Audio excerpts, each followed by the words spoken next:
After the United States declared independence from Great Britain on July 4, 1776, the nation embarked on a challenging journey to establish itself as a sovereign country. The Revolutionary War, which had begun in 1775, continued to rage on. Key battles, such as the Battle of Saratoga in 1777 and the Siege of Yorktown in 1781, turned the tide in favor of the Americans. The war officially ended in 1783 with the Treaty of Paris, in which Great Britain recognized the independence of the United States and established its borders. This victory marked the beginning of a new era, but the young nation faced the daunting task of creating a stable and effective government. The first attempt at governance came with the Articles of Confederation, adopted in 1777 and ratified in 1781. This document created a loose alliance of states with a weak central government. However, the Articles proved inadequate, leading to economic instability, interstate conflicts, and difficulties in managing national affairs. Recognizing these shortcomings, delegates convened at the Constitutional Convention in 1787 to draft a new framework for governance. The result was the U.S. Constitution, which established a stronger federal government with three branches: executive, legislative, and judicial.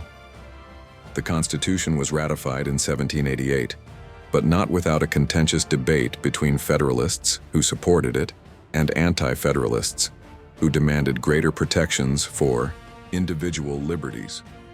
To address the concerns of the Anti-Federalists, the first 10 amendments to the Constitution, known as the Bill of Rights, were adopted in 1791.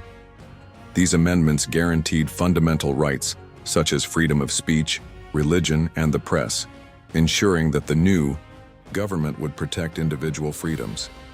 Meanwhile, George Washington was unanimously elected as the first president of the United States in 1789.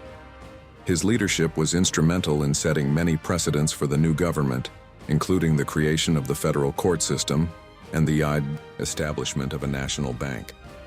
Washington's presidency also saw the Whiskey Rebellion of 1794, which tested the authority of the federal government and demonstrated its ability to enforce laws. As the nation grew, it began to expand westward, leading to conflicts with Native American tribes and European powers.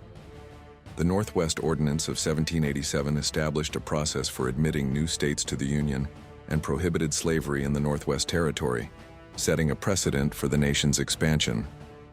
However, political divisions emerged in the 1790s, giving rise to the first political parties.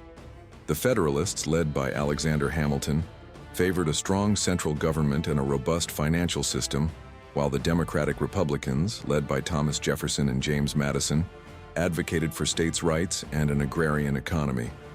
These parties debated key issues such as federal power, states' rights, and foreign policy, shaping the political landscape of the young nation. Despite these developments, the United States faced significant challenges in its early years.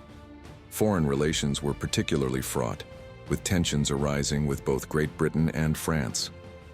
The Jay Treaty of 1795 helped ease some conflicts with Britain, but relations with France deteriorated, leading to the XYZ affair and the Quasi-War in the late 1790s.